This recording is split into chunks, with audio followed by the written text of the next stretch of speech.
बिस्मिल्लाहिर्रहमानिर्रहीम। अस्सलाम वालेकुम। Welcome to the online class of physics second year. तो सेकेंड ईयर इलेक्ट्रोमैग्नेटिज़म के चैप्टर में हम लोगों ने जो है एक टॉपिक पढ़ा था जिसमें हम लोगों ने force on a current carrying conductor placed in external magnetic field जो है वो फाइंड आउट की थी।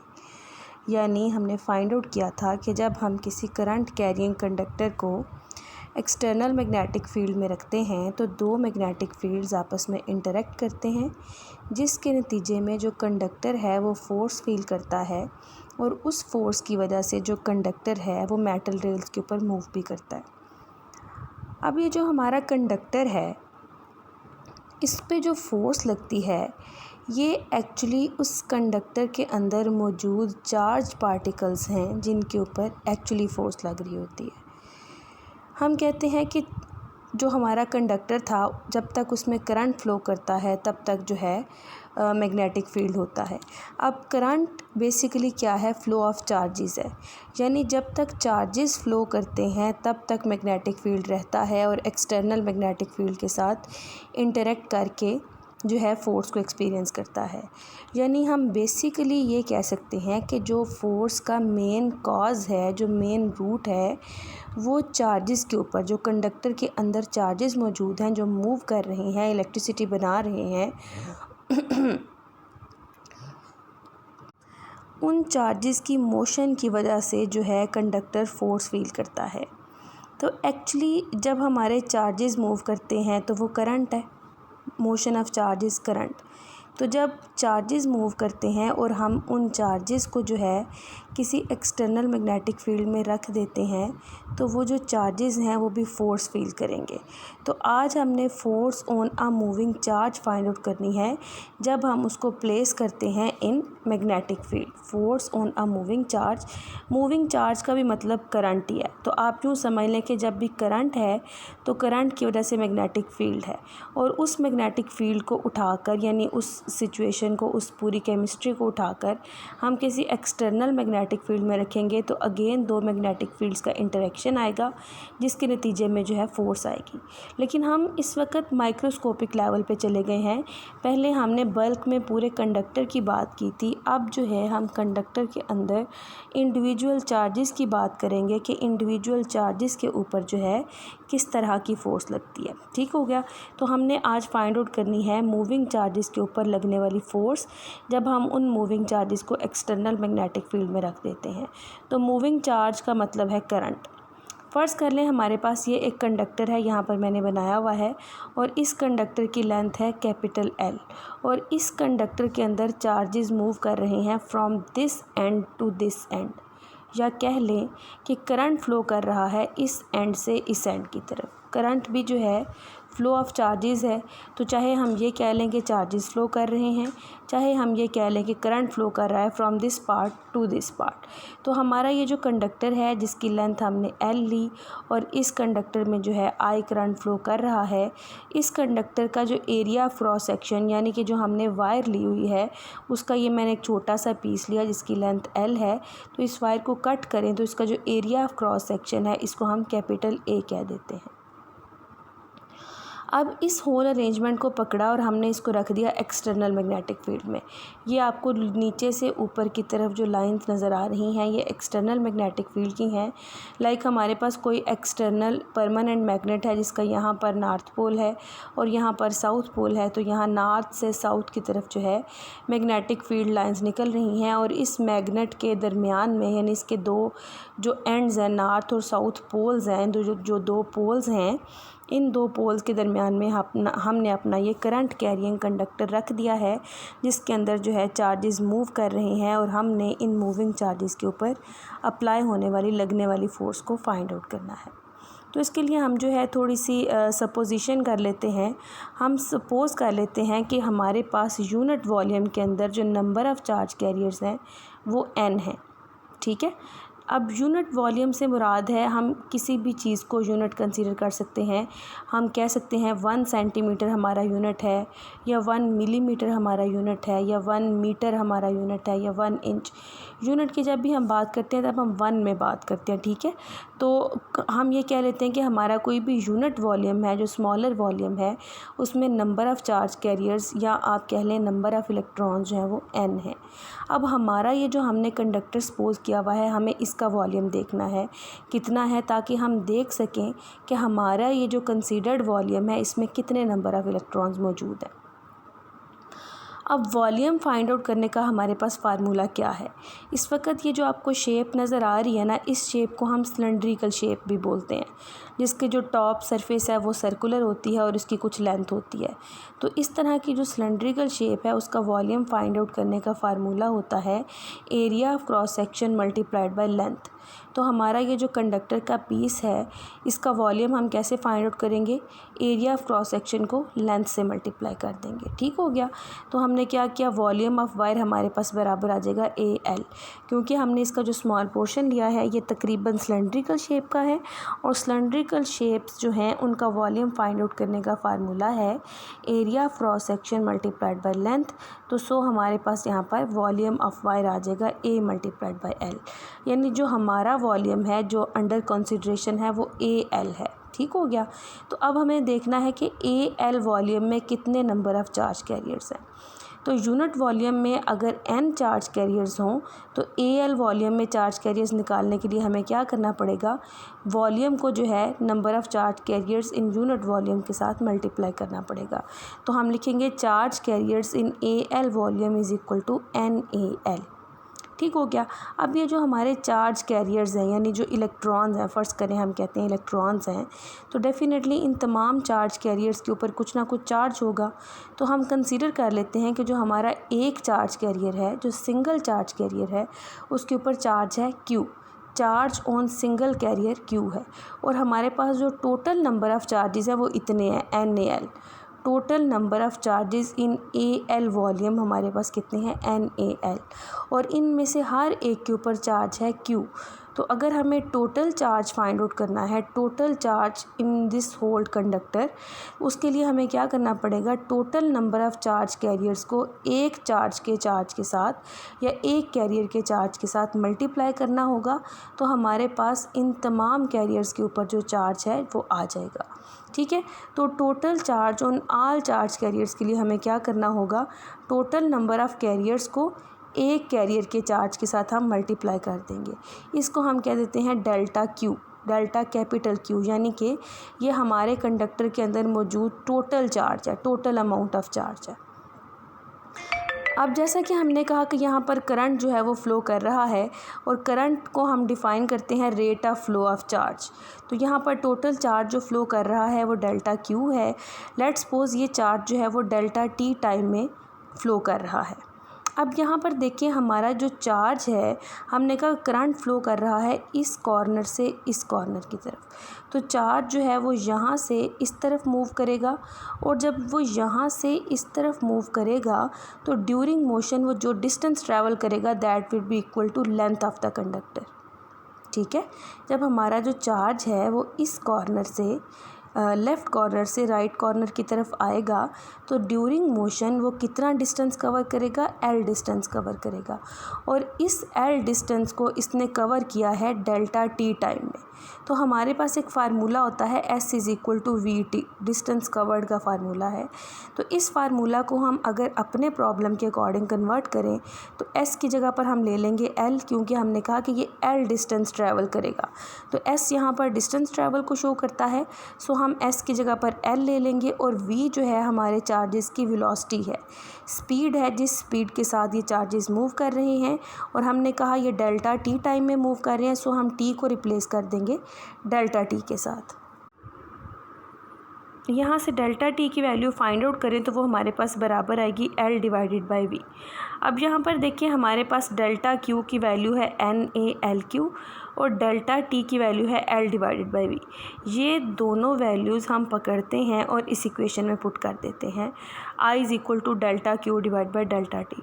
डेल्टा Q की जगह पर हम लगा देंगे NALQ, ये हमारे पास हो जाएगा I is equal to NALQ divided by delta T की जगह पर हम लगाएंगे एल डिवाइडेड बाय वी।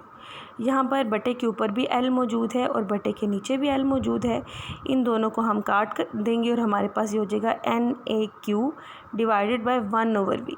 जो 1/v है इसको जब हम ऊपर लेकर आते हैं तो बटे का बटा जो है ये मल्टीप्लाई हो जाता है, तो हमारे पास आई बराबर आ जाएगा एन ए क्यू वी। इस पे एन क्या है, ये नंबर ऑफ़ चार्ज कैरियर्स हैं इन यूनिट वॉल्यूम, ए क्या है, ये हमारे कंडक्टर का एरिया ऑफ क्रॉस सेक्शन है, और क्यू क्या है, सिंगल चार्ज कैरियर के ऊपर जो चार्ज की वैल्यू है वो क्यू है, और वी जो है ये हमारे चार्ज कैरियर्स की वेलोसिटी है। तो हमने लास्ट इक्वेशन जो फाइंड आउट की थी that was I is equal to N A Q V. यहाँ से हम v को भी सेपरेट कर सकते हैं which is equal to I divided by N A Q. N A Q को दूसरी साइड पे ले जाएंगे तो ये हमारे पास जो है v के बराबर आ जाएगा। अब देखें, हम ये बात कर रहे हैं ये जो कंडक्टर्स हैं, ये जो हमारे चार्ज कैरियर्स हैं ये किस में है। ये जो चार्ज कैरियर्स हैं ये कंडक्टर के अंदर हैं, और जब हम किसी करंट कैरिंग कंडक्टर को एक्सटर्नल मैग्नेटिक फील्ड के अंदर रखते हैं तो वो फोर्स फील करता है, और वो फोर्स हमारे पास बराबर होती है आई एल क्रॉस बी के। ये फोर्स जो है हम लास्ट आर्टिकल में फाइंड आउट कर चुके हैं कि current carrying conductor on the whole जो फोर्स फील करता है वो ये है। आज हमें सिंगल चार्ज की फ़ोर्स फाइंड आउट करनी है, लेकिन वो सिंगल चार्ज चूँकि कंडक्टर के अंदर है और कंडक्टर ऑन द होल जो फोर्स फील कर रहा है that is equal to I multiplied by L cross B. तो कंडक्टर जिसकी लेंथ एल है उसके ऊपर लगने वाली फ़ोर्स को मैं कह देती हूँ एफ एल। तो एफ एल हमारे पास बराबर आ जाएगा आई एल क्रॉस बी। ये जो आई है इसकी वैल्यू हमने फाइंड आउट की थी एन ए क्यू वी। तो हम क्या करते हैं, इस आई की जगह पर उसकी वैल्यू पुट कर देते हैं that is N A Q V. अब यहाँ पर थोड़ी सी हमें चीज़ों के ऊपर गौर करना है, हमें v और l पे गौर करना है। v क्या है, ये चार्जेस की वेलोसिटी है, और l क्या है, ये कंडक्टर की वो लेंथ है या ये वो डिस्टेंस है जो चार्जेस ट्रैवल करते हैं जब वो मूव करते हैं। अब आप यहाँ पर देखें कि जो हमारा चार्ज है जब वो इस कॉर्नर से इस कॉर्नर की तरफ आ रहा है तो उसकी जो वेलोसिटी की डायरेक्शन है वो ये वाली बनेगी, दिस डायरेक्शन। ठीक है, इस कॉर्नर से इस कॉर्नर की तरफ आ रहा है। तो जब हमारा चार्ज जो है वो इस कॉर्नर से इस कॉर्नर की तरफ आ रहा है तो उसने जो डिस्टेंस ट्रैवल किया है या डिस्प्लेसमेंट लिया है उसकी डायरेक्शन भी यही बनेगी। यानी हम कह सकते हैं कि जो v की डायरेक्शन है वही l की डायरेक्शन है। ठीक है, v वेलोसिटी है, वेलोसिटी वेक्टर है, वेक्टर की डायरेक्शन होती है और वो हमने यहाँ मेंशन कर दी। l आप कह लें डिस्प्लेसमेंट है, डिस्प्लेसमेंट भी वेक्टर है और उसकी भी डायरेक्शन होती है। तो यहाँ पर हमने देखा कि दोनों डायरेक्शन सेम हैं, और आपको ये भी पता है कि डायरेक्शन को मेंशन करने के लिए हमारे पास एक वेक्टर होता है जिसको हम कहते हैं यूनिट वेक्टर। तो सपोज़ करते हैं कि वेलोसिटी की डायरेक्शन में जो यूनिट वेक्टर है दैट इज़ वी हैट, और जो डिस्प्लेसमेंट या एल की डायरेक्शन में यूनिट वेक्टर है दैट इज़ एल हैट। तो दोनों की चूँकि यहाँ पर देखें डायरेक्शन सेम है, सो इन दोनों के जो यूनिट वेक्टर्स हैं उनको भी सेम होना चाहिए, क्योंकि यूनिट वेक्टर क्या करते हैं, जस्ट डायरेक्शन को मेंशन करते हैं। और हमने अभी अभी देखा कि वेलोसिटी और लेंथ जो है वो सेम डायरेक्शन में है, सो हम कह सकते हैं कि इन दोनों की डायरेक्शन में जो यूनिट वेक्टर्स हैं वो भी सेम है। चलें जी, हमने कह दिया है कि एल और वी जो हैं वो सेम डायरेक्शन में है, लिहाजा इनके जो यूनिट वेक्टर्स हैं वो सेम होंगे। सो हम लिख सकते हैं एल हैट जो है वो वी हैट के बराबर है। इस रिलेशन में देखिए हमारे पास वी और एल मौजूद है। ये इस वक्त जो वी है ये स्केलर फॉर्म में है और ये जो एल है ये वेक्टर फॉर्म में है। हमने वो लिख लिया वी स्केलर और एल वेक्टर। अब आपको पता है कि जो वेक्टर है वो बेसिकली क्या होता है, वो दो चीज़ों से मिलकर बनता है, मैग्नीट्यूड एंड डायरेक्शन। तो एल वेक्टर को अगर हम लिखेंगे तो ये एल की मैग्नीट्यूड और एल की डायरेक्शन की फॉर्म में लिखा जाएगा। Vector is equal to magnitude multiplied by direction. तो एल वेक्टर की मैग्नीट्यूड को हम कह देते हैं एल, और उसकी जो डायरेक्शन है उसको हम कह देते हैं एल हैट। ठीक है, तो हमारे पास वी एल वेक्टर बराबर आ जाएगा V L hat and L. ये जो एल हैट है यहाँ पर देखें, एल हैट की जगह पर हम लिख सकते हैं वी हैट। सो हमारे पास ये बन जाएगा वी और साथ एल हैट की जगह पर आ जाएगा वी हैट और साथ एल। यहाँ पर देखें वी और वी हैट, वी है वेलोसिटी की मैग्नीट्यूड और वी हैट है वेलोसिटी की डायरेक्शन। तो इसको अगर हम मर्ज करें तो ये हमारे पास वेलोसिटी वेक्टर बन जाएगा। Magnitude multiplied by direction is equal to complete vector. तो ये हमारे पास यहाँ पर वी वेक्टर बन जाएगा। तो इस इक्वेशन में जहाँ पर वी एल वेक्टर लिखा हुआ था वहाँ पर हम V vector multiplied by L भी लिख सकते हैं। तो हम क्या करते हैं, इस इक्वेशन 2 में वी एल वेक्टर की जगह पर वी वेक्टर एल लिख देते हैं। तो ये हमारे पास क्या बन जाएगा, एन ए क्यू, और यहाँ पर आ जाएगा V vector L cross B. और ये जो क्रॉस प्रोडक्ट है ये वेक्टर्स के दरमियान होती है, और इस वक्त एल जो है वो स्केलर हो चुका है। सो हम एल को बाहर ले जाएंगे और हमारी जो क्रॉस प्रोडक्ट है वो वेक्टर्स के दरमियान आ जाएगी, और हमारे पास जो कंडक्टर के ऊपर फोर्स है वो बराबर आ जाएगी N A Q L V cross B. ये जो फोर्स है ये कंडक्टर के ऊपर है, या कह लें कि उस कंडक्टर के अंदर जितने भी चार्ज कैरियर्स हैं उन तमाम चार्ज कैरियर्स के ऊपर जो कम्युलेटिव, जो ऑन द होल जो कंबाइंड फोर्स लग रही है वो इतनी है। लेकिन हमें जो है सिंगल चार्ज कैरियर के ऊपर लगने वाली फ़ोर्स को फाइंड आउट करना है। उसके लिए हम क्या करेंगे कि इस फोर्स को total number of charge carriers के साथ डिवाइड कर देंगे, तो हमारे पास सिंगल चार्ज कैरियर के ऊपर लगने वाली फ़ोर्स आ जाएगी। तो हम कहते हैं कि जो हमारी फ़ाइनल फ़ोर्स है ऑन सिंगल चार्ज कैरियर वो हमारे पास बराबर आएगी एफ एल, यानी ये वाली force divided by total number of carriers. और हमने इसी टॉपिक के स्टार्ट में टोटल नंबर ऑफ़ कैरियर्स निकाले थे ए एल वॉल्यूम के अंदर, वो हमारे पास आए थे एन ए एल। अब हम क्या करते हैं, एफ एल की जगह पर उसकी ये वाली वैल्यू लगा देते हैं, N A L Q V cross B divide में है N A L. N A L जो है वो एन ए एल के साथ कट जाएगा, तो एफ़ हमारे पास बराबर आ जाएगा क्यू वी क्रॉस बी। इतनी फोर्स जो है एक सिंगल चार्ज कैरियर के ऊपर लग रही है, उस चार्ज कैरियर के ऊपर जिसके अमाउंट ऑफ चार्ज क्यू है, जो वी वेलोसिटी के साथ मूव कर रहा हो in an external magnetic field जिसकी मैग्नेटिक फील्ड स्ट्रेंथ बी हो। तो ऐसे सिंगल चार्ज कैरियर के ऊपर लगने वाली जो फोर्स है वो बराबर होगी क्यू वी क्रॉस बी के। अब आमतौर पे हमारे पास जो कैरियर्स हैं वो दो हैं, एक इलेक्ट्रॉन्स हैं और एक प्रोटॉन्स हैं। और आपको पता है इलेक्ट्रॉन के ऊपर नेगेटिव चार्ज होता है और प्रोटॉन के ऊपर जो है वो पॉजिटिव चार्ज होता है।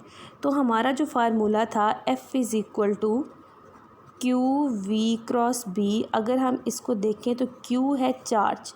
जब हम इलेक्ट्रॉन की बात करेंगे तो इसको हम रिप्लेस कर देंगे माइनस ई के साथ, क्योंकि इलेक्ट्रॉन जो है उसका चार्ज जो है वो नेगेटिव चार्ज होता है, और इलेक्ट्रॉन के चार्ज को हम जो है ई से शो करते हैं। क्यू जो है हमारा कोई भी जनरल चार्ज होता है, लेकिन इलेक्ट्रॉन या प्रोटॉन के लिए हम इसको ई से शो करते हैं।